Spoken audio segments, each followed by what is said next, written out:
welcome back to the 13th Destiny podcast. I am your host, James Magnum Cook, and of course, my co-host, Danielle Long, is standing by in San Diego, California, as normal. Hello. There she is. And we will have her back on here talking a little bit more with me and all of you here in just a few minutes. Let's talk a little bit about some news I got from the paranormal news this week. I want you to go check out on higgypop.com. This is a fascinating little thing over there on there. And I will try to put the links on again. I managed to get the links on our last show, so I am trying to remember this. And that is on me because I'm the one that uploads the show. So just if I forget that, just kind of give me a reminder every once in a while. Say, hey, what happened to that link? But I got a note here to make sure that I get these on here from now on. So I'm kind of actually, be honest with you, I'm actually putting them down. But anyway, on higgypop.com this week, we have a ghost hunting equipment quiz. Now, that was a really interesting thing to look at.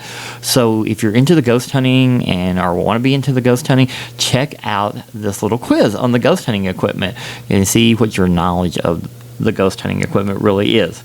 Okay, so we got that. Now, also from the paranormal news this week, and this is from the Atlantic. Check out the article on the Atlantic on the UFO cover-up and what the government really is saying and what they're really not saying. It's a really interesting little article. Check that out. I will make sure that link is to that as well. And then, of course, as normal, we have some other stuff coming. I want to tell you about our expansion. The 13th Destiny podcast has expanded into some other areas with our show. We are now on Amazon. We are now on Audible. We got a couple other places. I don't have them right here in front of me, but you can also do TuneIn with us now. You can use your Alexa. YouTube, right? Oh yeah, YouTube. Yeah, YouTube. She just reminded me. We are on the YouTube channel. That's if you can go to the Magnum 1968 YouTube channel, which is a YouTube channel I've had for a while. You can go over to the podcast part of it, and you can hear all of the episodes of the podcast there as well. And we have some more stuff coming. We're working to expand a little farther. Hopefully, we'll be on Apple iTunes soon. Got a little technical, and that's on my end. That's on my end again. So these things are on my end. When we have some issues and stuff, that's always on my end because I'm doing it from the uploads and the stuff from the studio out here in Kentucky. But we have made progress, and we are trying to expand more. And we do appreciate the fans, friends, and family, and everything have supported the show up till now. Which reminds me, I got one thing this past week. And I apologize if I'm not being my perky self. I was a little under the weather a little bit this morning, but I feel better now. I think I'm okay. So we're going forward. Anyway, one of the fans that has been with us for a long time, he told me, he said, hey, I really like kind of how the show's going. He said, but I would love to hear some more stories. He said, it's one of the things I always liked about the show. And I told him, I said, well, we'll try to get some stories from either someone I know or someone send us some stories. Any paranormal stories you have that you think are very interesting, that would look or would sound good on the show, we would love to have it. So please do that. And then you have the 13th Destiny podcast at gmail.com. Please send us any information there or contact through any of the other things that we have that has ways where you can contact us. But that's the main, that 13th Destiny podcast at gmail.com is something that both Danielle and me both can look at because it's an email that we share for the show. Okay. So we would definitely love to hear from you and what you think, and give us opinions. And what you would like to. So yeah, we're trying. I'm also gonna mention this. Even though we're doing paranormal stuff, we're also every once in a while we're gonna do something that we've talked about. Maybe doing something a little different. Our next show after this, we're going to be talking about AI, artificial intelligence. So I'm going to bring that up in this show. That's something we're going to be talking about on the next show. A little bit different from the paranormal, but yeah, we're going to mix in some stuff. Try to get a little bit bigger audience from both sides, and from time to time. Okay, so that's good. All right. So what's the subject today? So I'm going to tell you what the subject is today, and then me and Danielle will dive into this a little bit more. So today is the human auras, and people that can see them, what they are, the colors, stuff like that. And it's a very fascinating subject, even though it's like one of those other subjects that we've had. Sometimes it is a little difficult to get some stuff on this, but there are people who say they can see it. Now I'm going to say that I've never actually seen an aura around someone. I'll be 100% honest. I have not seen it, but there are people who say they can see this very, very well. And now I do think I can tell, maybe just in general, a little bit about a person, but yeah, I don't think I can, because I've never actually seen the color myself. I've never actually seen that, but there are people who say they can see the color. So Danielle, let's give a little bit of the history on the auras, and we'll go from there. Okay, no problem. Auras are believed to be energy fields that surround living beings. Some people claim to perceive these fields, describing them as colorful, luminous outlines that can reflect emotions, health, or spiritual states. While not specifically proven, the concept of auras are often associated with esoteric and spiritual practices. And esoteric and spiritual traditions, different aura colors are thought to convey different various aspects of a person's emotional, mental, and spiritual state. Here are some. Now we have red, which is energy, strength, and passion. Orange, creativity, enthusiasm, and vitality. Yellow, intellect, optimism, and mental clarity. Green, healing, balance, and growth. Blue, calmness, communication, spiritual awareness. Purple, intuition, spirituality, higher consciousness. Pink, love, compassion, and sensitivity. White, purity, divine, spiritual enlightenment. Now, I think that there probably could be a lot more colors too, and even maybe browns and blacks and I think it would be all different colors. So what else do I have? I have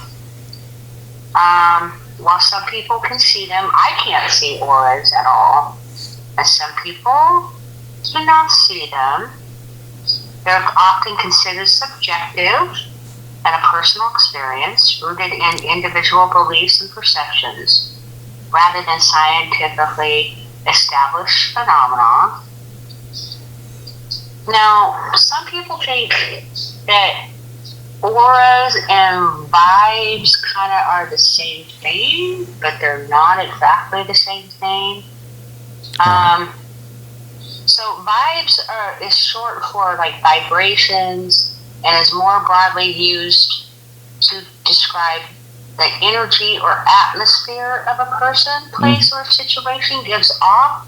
Right. It's more informal and intuitive way of expressing the overall feeling or mood, while auras are often considered more specific and personal.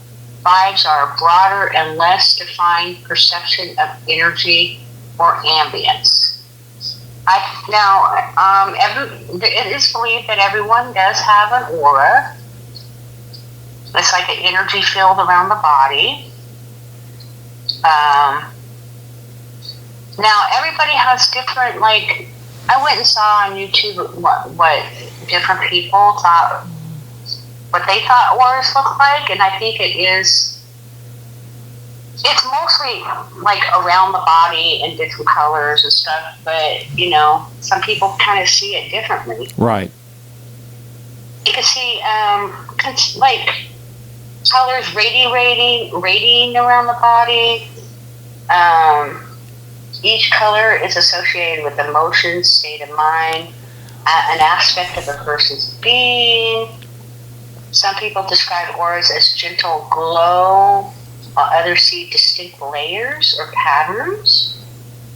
And the colors are said to change based on the individual's emotions, health, and spiritual state. Mm-hmm. Sometimes people can see their own aura. But I've heard that, and there's things out there if you want to look that can help teach you to see your own aura. But it's more like they teach you like meditation, to focus on their energy, visualize or feel the presence of colors around them. Also, it's usually easier to see someone else's aura. If you can see auras, I have not seen auras, and I've tried, but I heard from this guru I listened to on YouTube, and he says, don't worry about the aura. You don't need to read the aura. Don't worry about it. You need to read the center of the person. I just thought it was really cute what he said. That's interesting.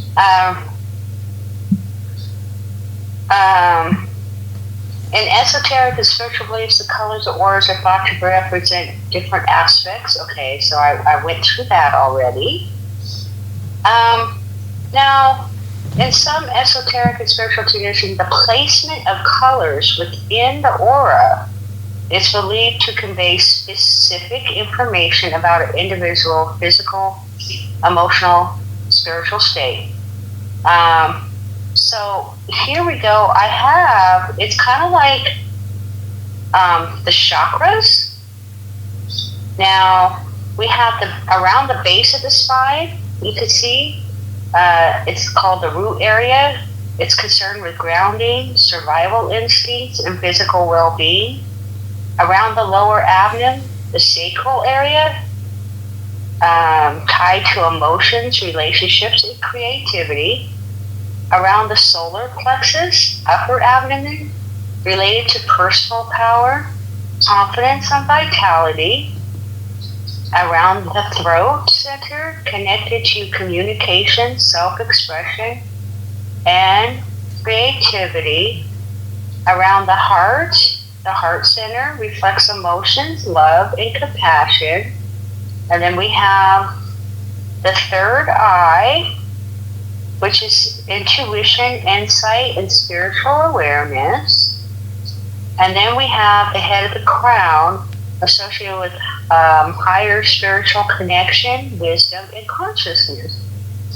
Now, if you guys have looked out and about at pictures and stuff, some people have, like, the crown chakra and the crown, the aura. You've probably seen Jesus maybe pictured with an aura around him, or a light, or coming off from his head, or something like that, the crown area. Mm-hmm.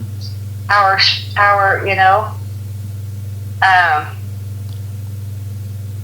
some esoteric and spiritual traditions, the concept of an aura includes the idea of multiple layers. Like I said, we have the physical body, closest layer to the physical body associated with sensations and the material world.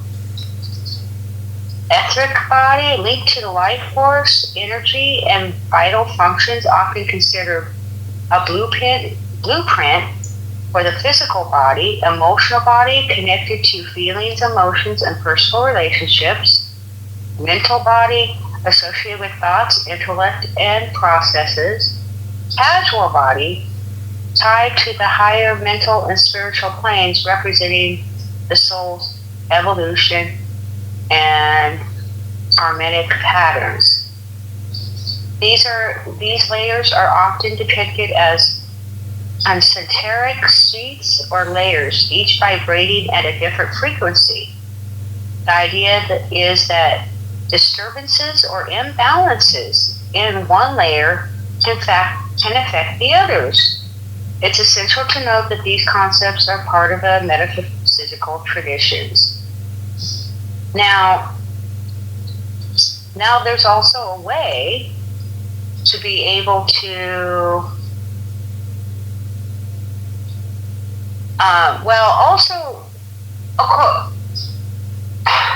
auras can change over time in a person. Oh yeah. But I think it also goes on just the state that you're in. Like, are you happy? Are you sad? Like, emotional, your mental state, your health. And then there's like, I'm sure there's more ways, but there's like different ways that you can clean your aura. Mm-hmm.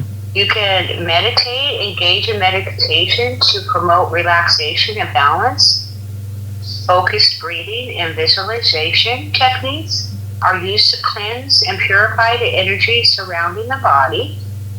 Something called smudging, burning herbs like sage or Palo Santo and allowing the smoke to envelop you is a common practice thought to clear negative energy from the aura. There's salt baths. Taking a bath with Epsom salt or sea salt is believed by some to cleanse and purify the aura. The salt is thought to absorb and neutralize negative energy. Crystal cleaning. Crystals such as quartz or amethyst are thought to have purifying properties. Some people use crystals by placing them on the body or around the space to help cleanse energy. Energy healing practices, techniques like Reiki or other energy healing modalities involve channeling healing energy to balance and cleanse auras. And in a spiritual class I took, it was like there's like a rose that we visualized, and we took the rose and we were able to go through our auras and clear the aura out and heal it and stuff. So it's a very interesting, different things. And I think nowadays, I think when you have, there are places you can go to that you have light therapy. Yes. I think that might help also.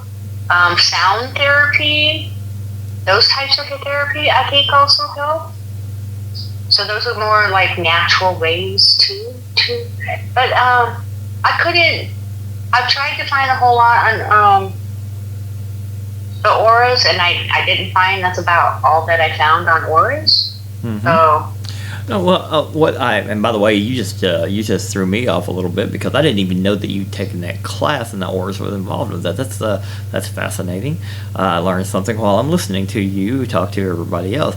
But one of the things, a psychic friend of mine named Angela, who I will not refer to on everything else as far as her whole name. But anyway, she claimed, this has been way back, so I've known her for, I don't know, I'm trying to think how long ago this happened.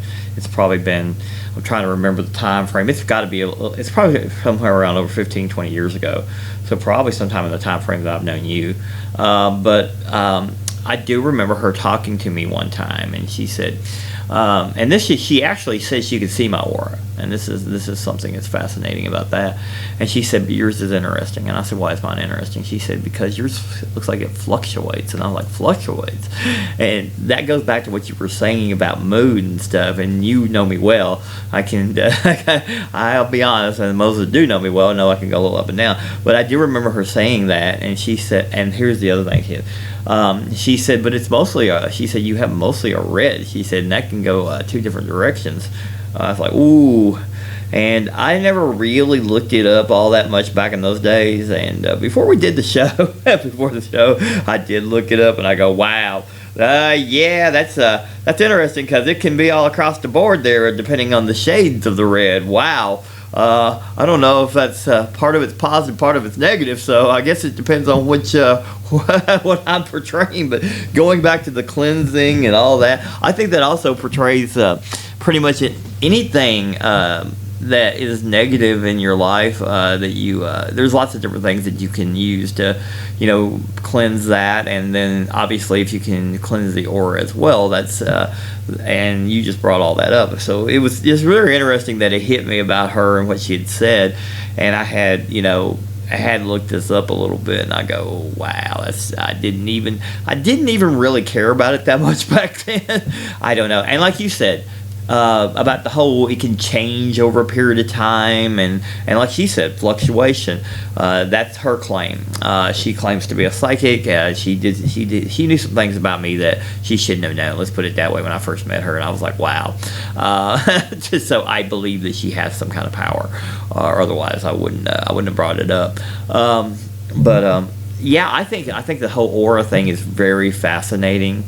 And yeah, like those pictures you did for talking about Jesus and stuff and having that around. Yeah, that has been depicted, and I think there is I honestly believe there is an energy field around all human beings. Part of which we kind of dabbed into a little bit on a previous about energy and your internal or the soul and stuff like that. So we have kind of dabbed into that a little bit. So that's also going along with the aura, and whether or not who can see it, who can't see it, that's also fascinating to me, because it's like the thing is I can't see it. Danielle said she can't see it. But we have people who say they can see it, including the person that told me that they could see mine at the time. Like I said, I think this is a 15, 20 year ago time frame. It's been a while since I've even talked to her, but I remember the situation happening. It's kind of like some other people that I know, like various subjects that we talk about on here.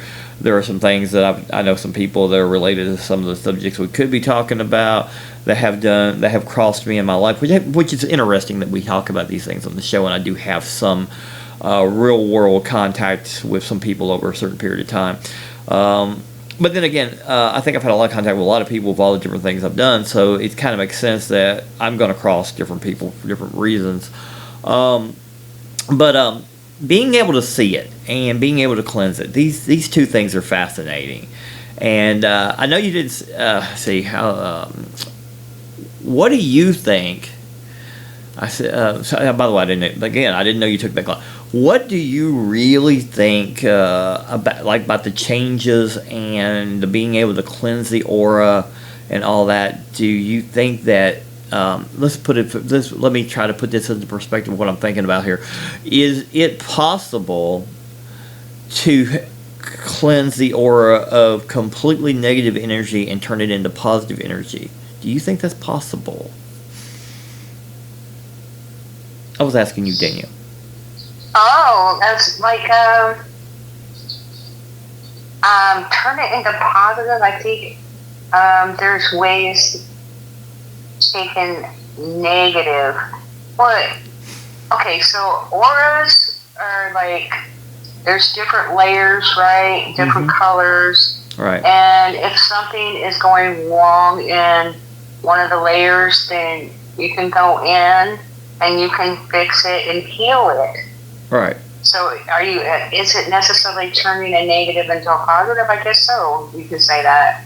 Well, but for those for most people who can't see auras, but I know that when maybe people can think, oh, when you walk into a room of people, sometimes you get like energy, like their energy. You could feel it. I think sometimes you could feel an aura more than you could see an aura. Yeah, I think that's possible. Absolutely. Yeah. Yeah. Or you can actually feel feel what's vibrating, the energy that's just vibrating off that person, Oh yeah, I think we deal with that on a daily basis, and we can tell because that goes into the whole.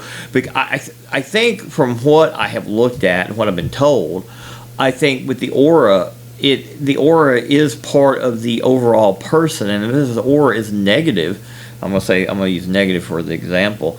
I think that energy is on the outside as well. I don't think it's just strictly around the person. I think you can tell that a lot more, and that's probably if someone who can actually see that color can probably home into that. This is just a hypothetical. I don't know this for sure, but this is a theory I would think would be tangible.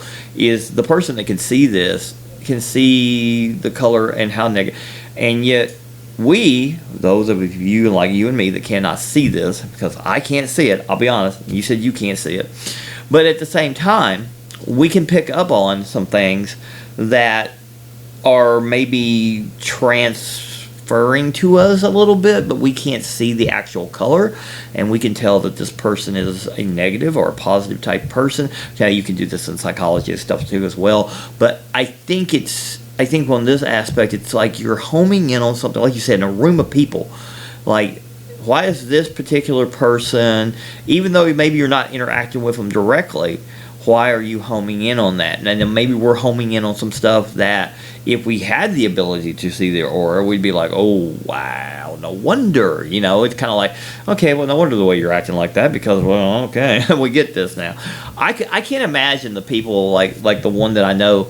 I can't even imagine what that's like to be able to see that on a daily basis, and just be able to walk in and say they can see that. That is so fascinating to me, and I don't disbelieve it, because we've had so many other things that have been proven by people. And it's just like her. Like, she could even tell me things on her other psychic ability. She told me some things, like I said, that she should not have known about me. And I'm like, wow. I'm like, where did you find all that information out? Because I never told anybody. And she pointed out a few things. I said, yeah, you're absolutely right. And I said, I never told anybody about that. I never told anybody about that. I said, I'm fascinated. And, and like I said, this was 15, 20 years ago. So I believe there are people who have certain powers that we cannot understand, and because we don't have them. If you don't have a certain power, and you can't see this aura, or you can't home in on a certain psychic level that some people have, you have two people. We have you and me, who are very open-minded and say, yeah, we know that these things exist because they can't do this otherwise. And then, of course, the skeptic, again, going back to our skeptics from previous shows, they will just like, oh, that just doesn't exist. I'm like, there are things that cannot be explained that absolutely exist. I have a hard time with that. I'm not trying to make anyone believe anything. You have your own opinions. And it's like what we talk about on the show. These are what we talk about. These are the subjects we talk about. It doesn't necessarily mean that we are trying to force anyone to believe anything. We're just saying, hey, have a little bit more open mind. Think about it. Do your own research. Come to your own conclusions of what you feel like. But at the same time, this is what we kind of think, and this is what we have looked at, and why we feel a certain way. I feel that it's there, because I feel she was right on so much other stuff when she talked to me, that my friend, I guess we'll call her my friend, haven't talked to her in a while, I think it's just fascinating. And here's an area going to these different colors. You were talking about something, and so I did a little quick Google on that when you were talking about like different shades beyond the main colors, and I found out something. There are a whole bunch of additional colors and levels that I did not find this out until you were saying that, and I thought, well, I'm going to Google that and see if that actually. And yeah, there's some additional colors outside the main colors. So and just because you brought that up, and it hit me, and I was like, I mean, like you said, like you go to the browns, the earth tones. There's shades of white, there's shades of red. So apparently, that caught my attention while you were talking about it enough to Google this, and thank God I don't think anyone heard the keyboard this time. I think I actually pulled it off light enough that no one heard the keyboard, which is getting me. I must be getting better with typing lightly instead of typing 85 words a minute. Anyway, it's kind of a little joke of mine. Anyway, so I saw that there were shades of white, there were earth tones, and there was even a rainbow. Which was fascinating. I don't even remember. I don't know if you found this or not, but it showed when it went down this entire list. There was a rainbow one as stripes emanating as beams of light from the hand, head, or body can indicate a healer. That's fascinating. So, what do you think about that, Danielle? What you said. I love it. I love it when she does that to me. She throws it right back at me. I love that. Interesting thing. Now, one of the things says there's like 22 colors.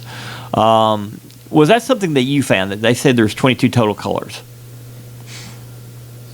No, I didn't say that. No, I know you didn't say that. I said there's a on You this said that? on this list of the stuff for the expanded aura. It said there's a total of 22. Oh, yeah. I saw that, too. Yeah. And interesting thing that I found fascinating also about auras is it says that every human being and animal has an aura around them. Animals have an aura around them, apparently. According to some of these articles that I had researched myself along with you, and that's interesting. And you brought up the vibe, the feeling, or the energy, and that's amazing too. Like it's hard to focus on. I could understand maybe from the those who say that about souls and stuff like that. But at the same time, it was fascinating to see this, that they say that there are auras that can be seen around animals too, and that was just absolutely fascinating to me because I was shocked by that. I got to be honest, I did not know that, had never heard that until I pulled up this one article, and I'm like, interesting. Well, you would think if everything is made of energy, everything basically might have an aura about it. Well, that makes sense. Because everything's made up of energy. Every living thing, and all colors, right? Every color has energy, has different frequency and vibration. Right. So that makes totally sense to me. Right? Isn't every living thing supposed to have some type of energy level, or something like that? Also, another thing that I read. Probably. Another thing I read in that also, I'll bring this with Danielle on the show, and the people who are listening to the show, is that the aura colors cannot be faked, and they can help an individual for what they really are, according to this. The colors of one auras can also help detect diseases, health imbalances, and mental disorders, according to multiple psychics. What that also is kind of wild. Because I'm like, well, really? You can actually detect diseases and mental disorders? I just got a thought in my mind. Yeah. When you said mental disorders and all this, so the thought that I just had in my mind was, here is standing here in front of me would be a serial killer, right? And then standing next to the serial killer would be like a monk. Or someone that's just like way up there, spiritual, super, super spiritual. Now, this serial killer's aura probably is pretty broken or has the colors, or maybe would they be darker? Now, is it possible to go in and clean a serial killer's aura, and would that make him better and change him? And then the monk, can you go in and mess with his auras too? Oh my goodness. Or make it even worse? I don't know. Oh wow. But it just came to my wait a minute, like, wouldn't a serial killer, like, can he really change? I don't know. And can the aura work help his mental, emotional, well-being? You would think, but some people with mental disorders, or the way oh my goodness, the way your brain is, it doesn't change. That's wild. Right. Right. And being a former investigator, I got to admit that just threw me, because I had never thought about that. About could you do that with someone who is so, like, on both directions? One is extremely good, one is extremely evil. Could you actually do that? That's a fascinating thought that I've never even thought about. Wow. That's you definitely threw me on that one, but I like the fact you threw me on that one, because I never even considered that thought process when we were talking about the people who have talked about cleansing auras. Wow, that's just, yeah. God, that would be such a fascinating thing to try to do. Oh my goodness.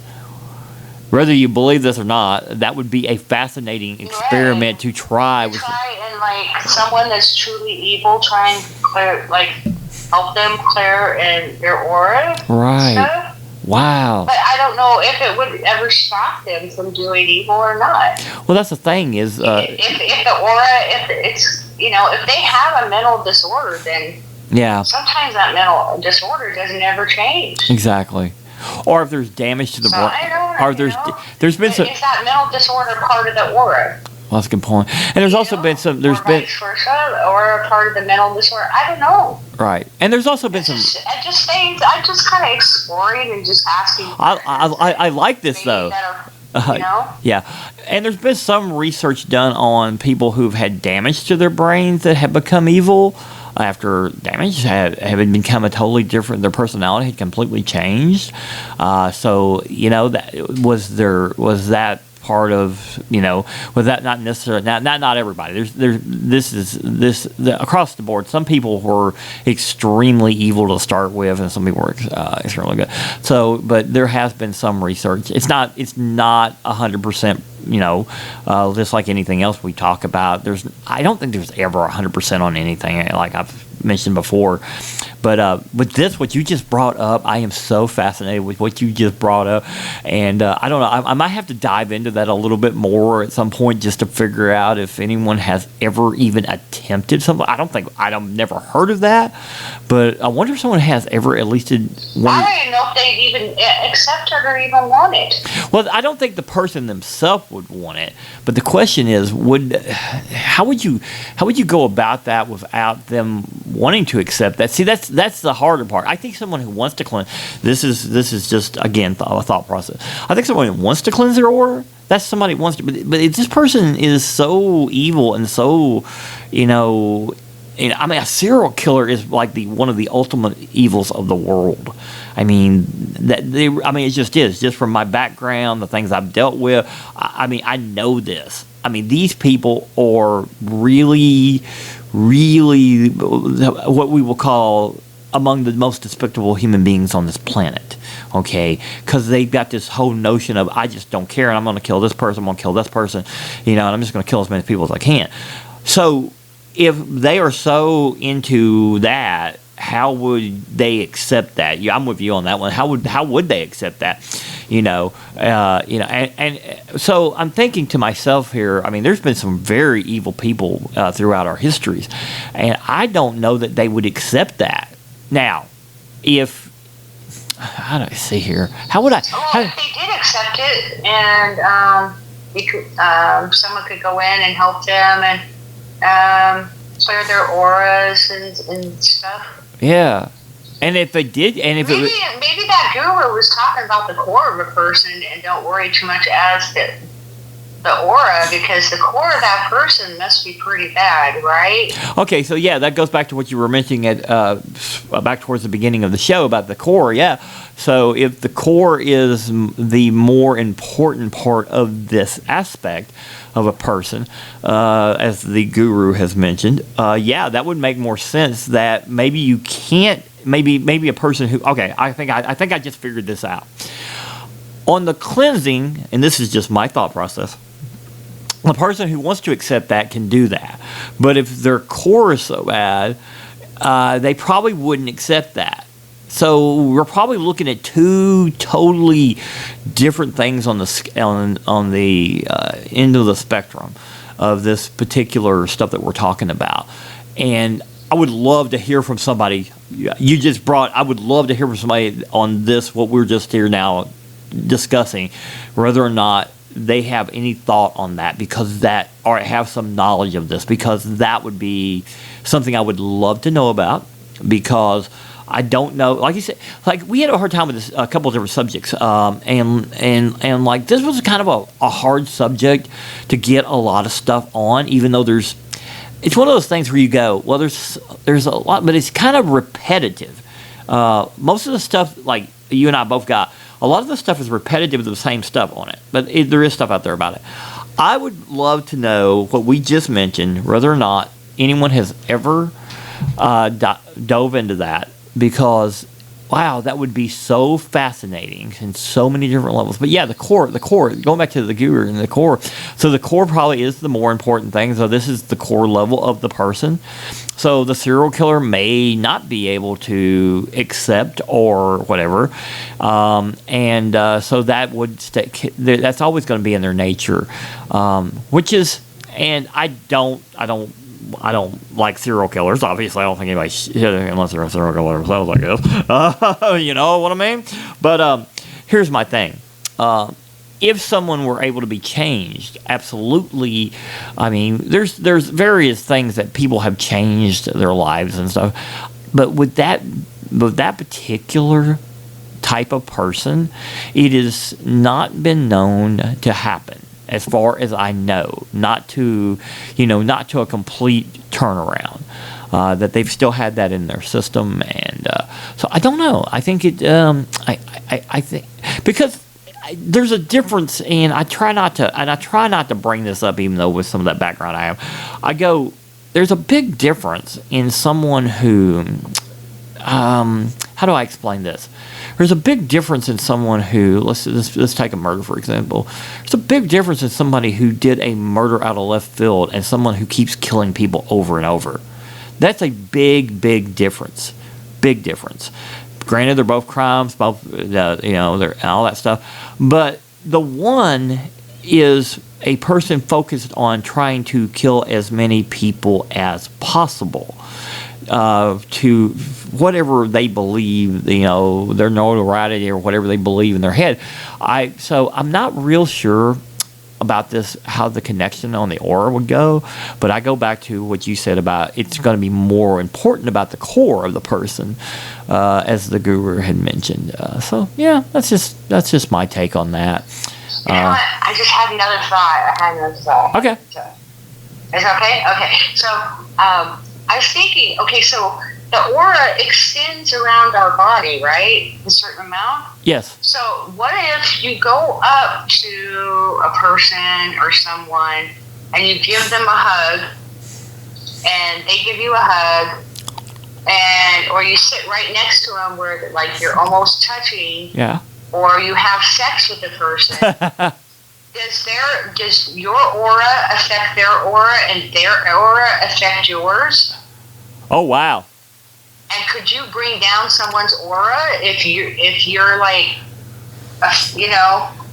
like close enough to be able to be in their aura space? Oh wow! Well, you know what? Someone that knows more about this than you and me needs to tell us that, because that's very, very interesting. Right? So, but you brought up something about that and about being close to someone, or about. So the weird thing is, the whole deal she was telling me about a red and fluctuation, but now the red itself on me. This is what she was saying, that I had I never looked this up until recent history. So, according to what the red is, I kind of got a kick out of it. To be honest, do you have any idea what the red says? It blew my mind. I read it off to you somewhere. Well, yeah. Well, anyway, according to what I pulled up, I was like, really? I was like, well, I wish I'd have known that. But anyway, according to this is according now. But she said it was fluctuating. It was a fluctuating red. Well, I don't understand what fluctuating red means. I mean, I thought the colors were supposed to be solid, but then again, I saw this on this thing we pulled up earlier about the whole rainbow thing that I didn't know about. So I don't know. This is interesting. Anyway, the red itself is supposed to be associated with feelings of passion and sexual desire. When this color shows in a person's aura, it means that they are grounded in their goals for life. A person with red in their aura is both emotionally and physically grounded or balanced. Material wealth and spending is a fun game, and they hate to deny themselves the simple pleasures in life. Red symbolizes a zest for life. That's interesting that's the definition of a red aura. I'm like, did not know this, and it's kind of weird that she told me that crap. And I'm like, oh wow. I'm just like, I'm not going to admit to all that in there, but it's kind of funny. But anyway, I mean, I guess I'm emotional. I had a reading too before. Did you? My aura. Yeah. What was yours? Oh yeah, definitely. And it was mine. It said something about the color gold. Ooh. I don't even remember why. Gold, yes, the color gold, which is very interesting. Interesting. Anyways, yeah. I thought it was interesting at the time. This was like, I don't know, 5 years ago, but at the time it was pretty interesting. Do we know what gold stands for? Hold on a minute. I'm interested. Now you got. See, I love when you do this to me. You get me fascinated with something when you throw something out. I love this. I love when you do. I love when you do this. I want to. Well, now I want to know. Something. Yeah, I want to know what. I'm thinking about people's auras affecting. Now, our heart chakra, our heart, right? So you know that it's been tested that the energy, like people sitting next to each other, or sitting in an audience, that the energy of our heart like goes out. Is it 15 feet or not? It might be 5 feet. No, 5 feet around us. Right. And then people within, we all start synchronizing our hearts. Right. Okay. Yeah. Exactly. So you would think that you would be able to, if that happens and everybody can see, you would think that auras, if you're close enough also, which is the heart chakra also, can affect other people's auras. Right. Well, hey, I looked up your gold aura. And knowing you as well as I do, I will say that I kind of agree with this. What is it? Says it is known for their compassion and wisdom. I'll agree with that with you, Danielle. Oh, okay. Yeah, I'll agree. That makes sense, yeah. I'll agree with that with you, knowing you as well as I know you, and as long as I've known you. Yeah, I'll agree with that 100%. Yeah, absolutely. I like that. Yeah, that definitely sounds like the Danielle I know. So yeah, that sounds correct. So wow. Very fascinating. Very fascinating. Wow, that's just, oh wow, that's just interesting. And when someone dies, is the aura gone?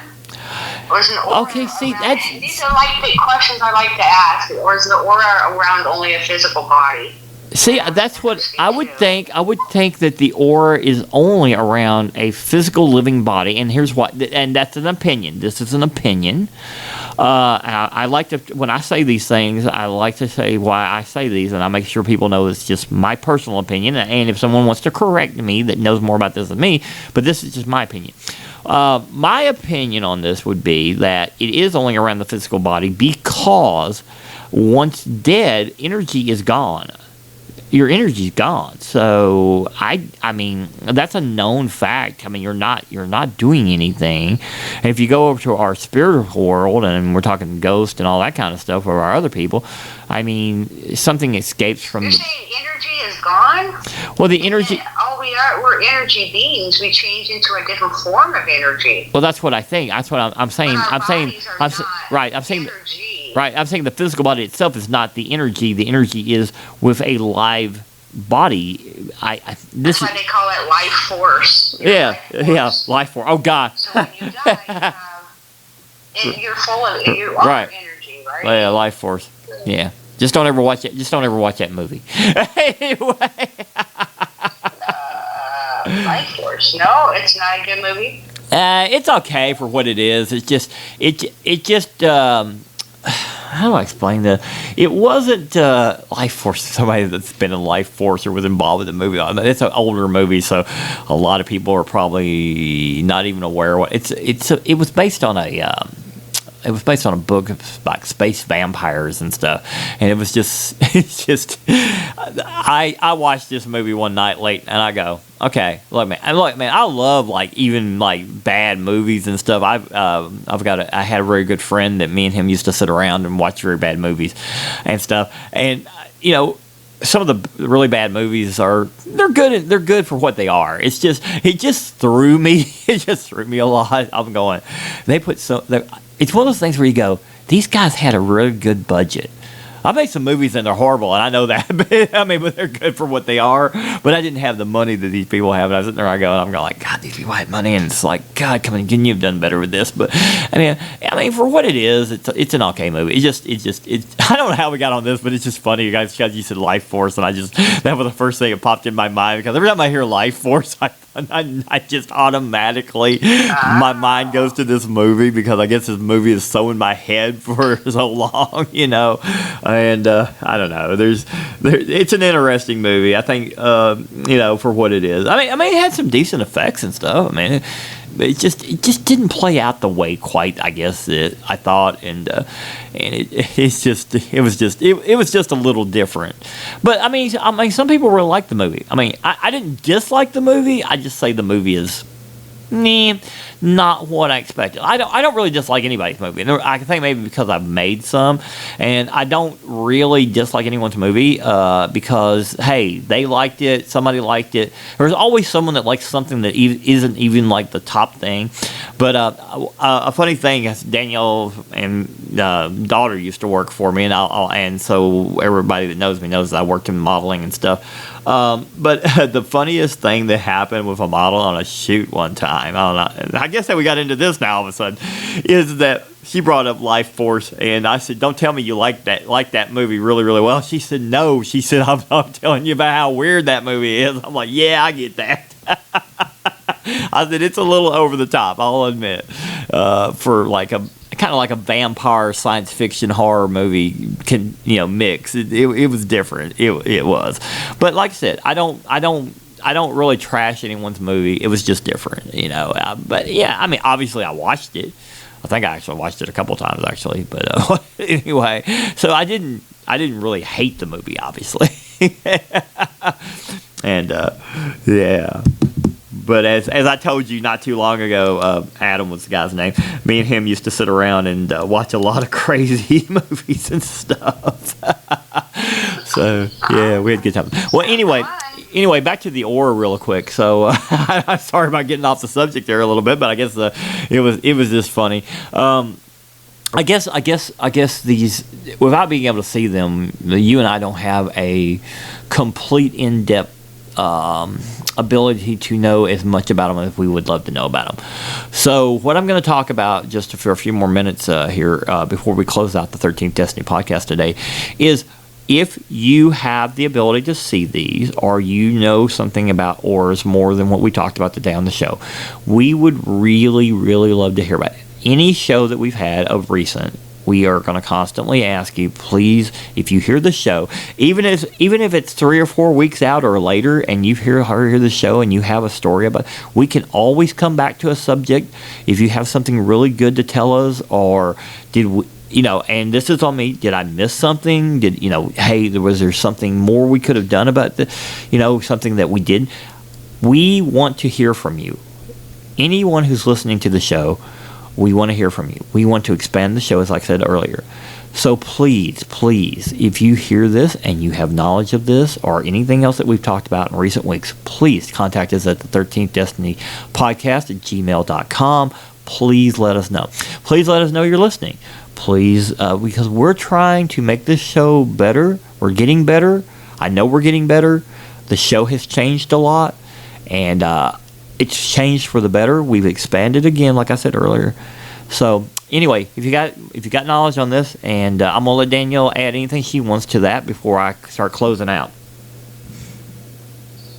I don't have anything to add. Just if you have any questions, like Magnum said, if you have any questions or anything, write us.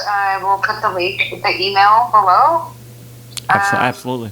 Have a wonderful week. I look forward. I'm excited about next week's topic, AI. Oh yeah, next week's going to be awesome.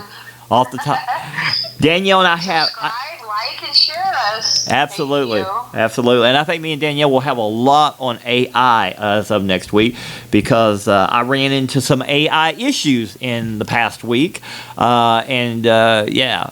And you and I watched a very good movie together the other night about AI stuff. That was fascinating.